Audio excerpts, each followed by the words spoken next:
గిట్టుబాటు ధరను కల్పించకుండా మాయమాటలు చెబుతున్నది. మేము ఈ రకమైనటువంటి సద్విమర్శలు చేస్తే తట్టుకోలేక మా మీద పడి రక్కుతున్నారు. ఈరోజు కూడా ఎవరో ఒక నాయకుడు చెప్పినాడు, ఆడెవరో వైఎస్ఆర్సీపీకి సంబంధించినటువంటి వ్యక్తిదే ఫ్యాక్టరీ ఉన్నది, ఆయన ఎంత ఇస్తున్నాడు, ఆయన ఎంత ఇచ్చినా మేం ప్రజల పక్షాన నిలబడి పోరాడతామే తప్ప వైఎస్ఆర్ పార్టీనా మరొక పార్టీనా అన్నటువంటిది కాదు. ఇక్కడ రైతుకు మేలు జరగాల, రైతుకు గిట్టుబాటు ధర ప్రభుత్వం కల్పించాలా, ఆ ప్రభుత్వం కల్పించాల్సినటువంటి బాధ్యతను విస్మరించినందుకు మా నాయకుడు ఆ రైతులను పరామర్శించి ఈ ప్రభుత్వం మెడలు వంచటానికి వచ్చినారు. మీరు రైతులు నిలబడ్డప్పుడు ఇచ్చినటువంటి టోకన్లలో కనీసం మీరు ఏ ధర ఇస్తారు అన్నటువంటిది కూడా లేదు, అది కూడా ప్రకటించటం లేదు. వాళ్ళు ఎవరు ఈ ఫ్యాక్టరీ యజమానులు మీకు ఎంత ధర ఇస్తున్నాము అన్నటువంటిది కూడా లేదు. పాపం రైతులు కూడా ఈ మామిడి వదులుకుంటే చాలరా అనేటువంటి బాధలో వాళ్ళు ఉంటే దాన్ని ఏ రకంగా దోపిడీ చేయాలని చూస్తున్నారో చాలా స్పష్టంగా తెలుస్తున్నది. వందల వేల హెక్టార్లలో, లక్షల హెక్టార్లలో మామిడి రైతుల యొక్క వేదన ఇది. ఈ మామిడి రైతుల వెతలు తీర్చాల్సినటువంటి ప్రభుత్వం పూర్తి నిర్లక్ష్యంగా వ్యవహరిస్తున్నది. మా నాయకుని పర్యటన మీద నిర్బంధాలు చేయటానికి ప్రయత్నం చేస్తున్నది, మామిడి రైతులను బెదిరిస్తున్నది. వైఎస్ఆర్ కాంగ్రెస్ పార్టీ నాయకులందరి మీద క్రిమినల్ కేసులు బనాయిస్తున్నాము అని లీకులు వదులుతున్నది. ఆ మామిడి రైతులకే ఈ రకమైనటువంటి హెచ్చరికలు చేస్తున్నది. మీరు ఎన్ని హెచ్చరికలు చేసినా, ఎన్ని భయాలు పెట్టినా జగన్మోహన్ రెడ్డి గారి పర్యటన ఎట్టి పరిస్థితుల్లోనూ ఆగదని చాలా స్పష్టంగా ఇంతకుముందు చిన్న కాగితంలో చూపించాను. ఈ 12,750 అన్నటువంటి ఫైన్ ఈ టీ కుమార్ అన్నటువంటి రైతుకు ఫారెస్ట్ డిపార్ట్మెంట్ వాళ్ళు వేసినటువంటిది 16 చెట్లు. ఆయన నిజానికి పాపం ఆ ఫారెస్ట్ వాళ్ళు నిర్బంధించకపోతే అన్ని చెట్లు కొట్టుకొని ఉండేవాడు. ఇప్పుడు ఆయనకు అన్ని చెట్లు కొట్టుకునే అవకాశము కల్పించలేదు. మళ్లీ 16 చెట్లు కొట్టినందుకు ఫైను వేసినారు. ఇక నా బతుకు ఎట్లా అని ఆ రైతు ఆక్రందన. అంతా ఇంత కాదు, ఇది పరిస్థితి ఈ ప్రభుత్వంలో. మీరు ఇలా బెదిరించినా జగన్మోహన్ రెడ్డి గారి పర్యటనను ఆపలేరు, ప్రజా సముద్రాన్ని కూడా అడ్డుకోలేరు.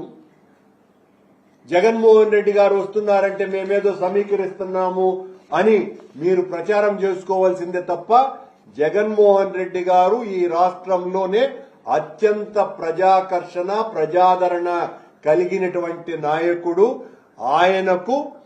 ఆయన పర్యటనకు వచ్చినప్పుడు ఎక్కడైనా కూడా రాష్ట్రంలో వేలాది మంది ప్రజలు తరలి రావటం జరుగుతుంది.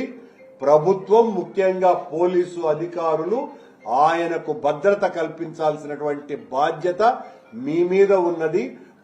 బాధ్యత నుంచి తప్పించుకొని మేము రక్షణ కల్పించలేము అని చెప్పి ఆయన వచ్చిన తర్వాత ఆయన మీద, మా పార్టీ నాయకుల మీద, మా అందరి మీద, కార్యకర్తల మీద కేసులు పెట్టాలనుకుంటుని ప్రభుత్వం యొక్క ఒత్తిడికి లొంగి అలాంటి చర్యలకు పాల్పడవద్దని డెమోక్రాటిక్ గా, ప్రజాస్వామ్యవాదులుగా ఉండవలసిందిగా నేను కోరుతున్నా. మేం ప్రజాస్వామ్యబద్ధంగా, ప్రజలు, ప్రభుత్వం, రాజ్యాంగం మాకిచ్చినటువంటి హక్కుగా రైతులను పరామర్శించటానికి మా నాయకుడు వస్తున్నారు. ఆ నాయకునికి భద్రత కల్పించాల్సినటువంటి బాధ్యత ప్రభుత్వానిది. ఆ ప్రభుత్వంలో భాగమైనటువంటి పోలీసు అధికారులదేనని తెలియజేస్తున్నారు.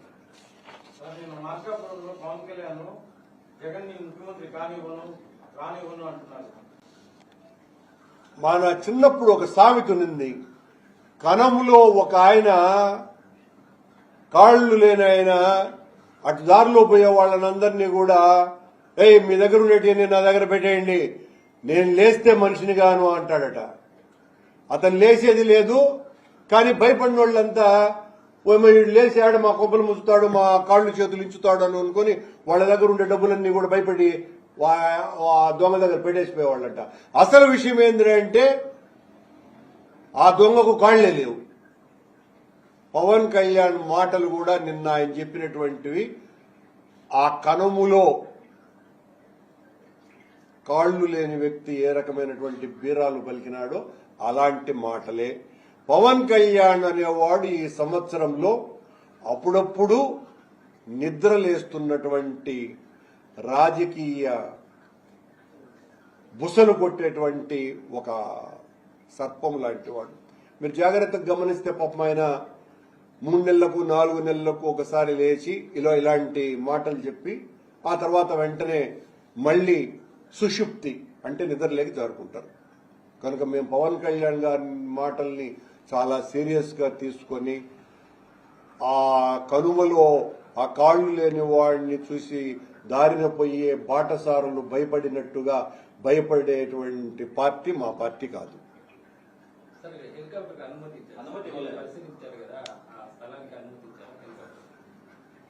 మీకు తెలుసును ప్రభుత్వం ఎలా వ్యవహరిస్తుంది జగన్మోహన్ రెడ్డి గారి పర్యటనల మీదనని. ఇప్పటికే మేము 2 సార్లు కలెక్టర్ గారిని రిక్వెస్ట్ చేయటం జరిగింది, ఆయనకు పర్మిషన్ లెటర్లు కూడా ఇవ్వటం జరిగింది. వేచి చూస్తున్నాం. వాళ్ళు పర్మిషన్ ఇచ్చినా ఇవ్వకపోయినా జగన్మోహన్ రెడ్డి గారు రావటం తథ్యం. ఎవరున్నారు? ఉండొచ్చు. అదే ఇవ్వకపోతే పెద్దిరెడ్డి గారు చెప్పింది కరెక్ట్, వస్తారు, వచ్చేది గ్యారెంటీ.